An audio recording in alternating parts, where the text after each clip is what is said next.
চলেন আজকে রাঁধুনি হালিম মিক্স রান্না করি। আপনারাও আসেন আমার সাথে। এরকম একটা সুন্দর পারফেক্ট হালিম আমি কিন্তু খুবই অল্প সময় রান্না করেছি রাঁধুনি হালিম মিক্স দিয়ে।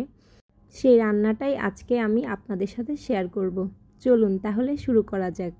আসসালামু আলাইকুম সবাইকে, আমি রানী। আমার পেজ রানিস লিটল ওয়ার্ল্ড থেকে আবারও একটি নতুন ভিডিওতে আপনাদেরকে ওয়েলকাম করছি।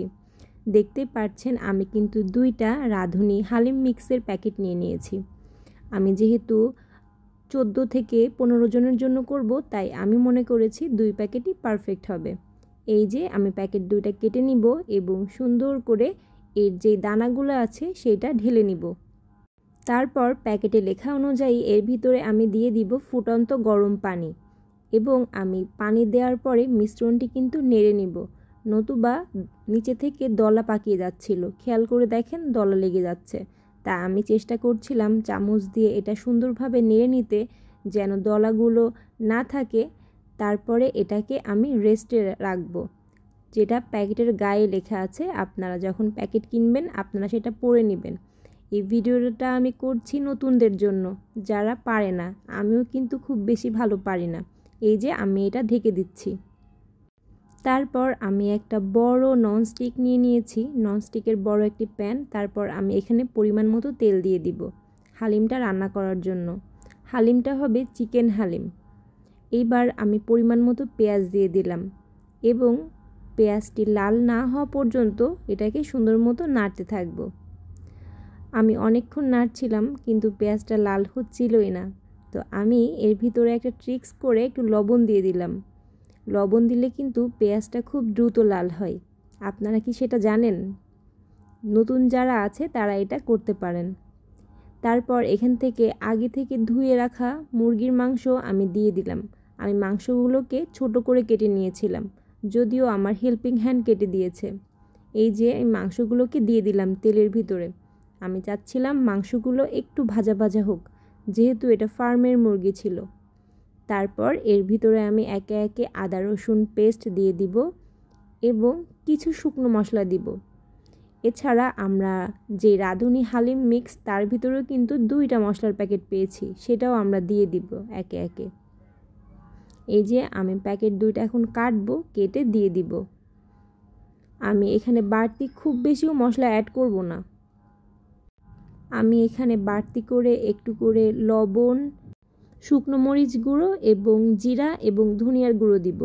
এছাড়া আমি একটু করে দিয়েছিলাম গরম মশলার গুঁড়ো। এছাড়া আমি আর কোনোই মশলা ইউজ করিনি, যেহেতু আমি প্যাকেটের সম্পূর্ণ মশলা এখানে দিয়ে দিয়েছি।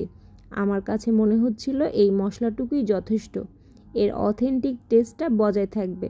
আমি যদি বাড়তি করে আরও নানা ধরনের মশলা এর ভিতরে অ্যাড করি, তাহলে এর যে অ্যাকচুয়াল টেস্ট বা অ্যাকচুয়াল স্বাদ সেটা চলে যাবে।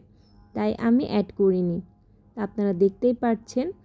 তারপর আমি এই মাংসটাকে সুন্দর মতো নাড়ানাড়ি করব এবং চেষ্টা করব এই মাংস থেকে যে পানিটা বের হবে এই পানিতেই মাংসটাকে রান্না করার। এক্সট্রা পানি আমি চেষ্টা করব খুবই কম দেওয়ার, তাহলে টেস্টটা খুবই ভালো আসবে। এই যে দেখতেই পাচ্ছেন। আর আমি পাশে আর একটা চুলায় কিন্তু বেরেস্তা করে নিচ্ছিলাম এই হালিম দিয়ে খাওয়ার জন্য। এছাড়া যখন হালিম হয়ে যাবে আমরা কিন্তু এই পেঁয়াজ বেরেস্তাটাও হালিমে ইউজ করব। আপনারা চাইলে যখন ফার্স্টে পেঁয়াজ ভাজি করেছিলাম তখনও আপনারা বেরেস্তা করে তুলে নিতে পারতেন। এই যে আমি মাংসটা ঢেকে দিলাম, ঢেকে আমি রান্না করলাম অনেকক্ষণ। দেখতে পাচ্ছেন মাংসটা কিন্তু রান্না হচ্ছে এবং কালারটাও খুব সুন্দর আসছে। আমি এটা আবারও নাড়ানাড়ি করব। আমি কিন্তু এখনও কোনো পানি দিই না এর ভিতরে। মাংস থেকে যে পানি বের হয়েছে সেই পানিতেই কিন্তু মাংসটা রান্না হলো।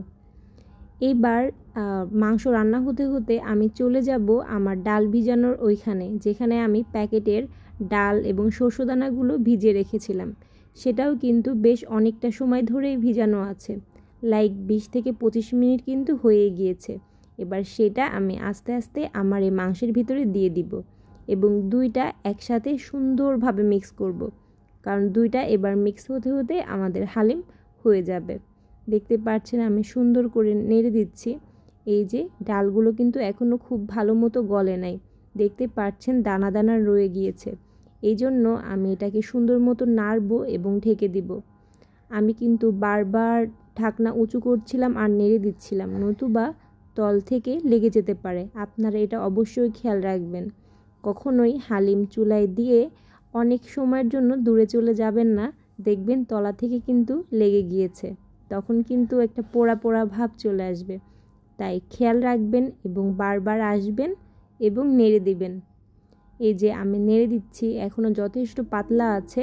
আমি যে ঘনত্বটা চাচ্ছিলাম সেটা এখনও আসে নাই। এটাকে আবারও ঢেকে দিব, আবারও নাড়ব, বারবার চেক করব যে সেটা ডালটা সুন্দর মতো গলেছে কিনা এবং সেই ঘনত্বটা আসছে কিনা। তারপর দেখতে পাচ্ছেন নাড়ানাড়ির এক পর্যায়ে আমার হালিমটা কিন্তু সুন্দর মতো হয়ে গিয়েছে এবং আমি ঠিক যেমন কালার, যেমন কনসিস্টেন্সিটা চাচ্ছিলাম সেটা চলে আসছে। তারপর এটাকে নামিয়ে রাখবো এবং আমি তখন আলাদা করে একটা ফোড়ন দিব পেঁয়াজ এবং রসুন দিয়ে। সেই ফোড়নটা আমি এই হালিমের ভিতরে দিয়ে দিব, তাহলে কিন্তু হালিমের টেস্ট 10 গুণ বেড়ে যাবে। এটা কিন্তু কখনোই মিস করবেন না, অবশ্যই করার চেষ্টা করবেন। এই যে দেখেন আমার হালিমটা কিন্তু সুন্দর মতো হয়ে গিয়েছে, কালার, কনসিস্টেন্সি সব কিছু কিন্তু একদম পারফেক্ট। হালিমটা যেহেতু আমি ইফতারির জন্য করেছিলাম তাই রেখে দিয়েছিলাম। আমি ইফতারির আগে আবারও একবার গরম করে উপরে এই যে পেঁয়াজ বেরেস্তাগুলো ছড়িয়ে দিলাম। এটাকে লেবু এবং আদা কুচির সাথে সার্ভ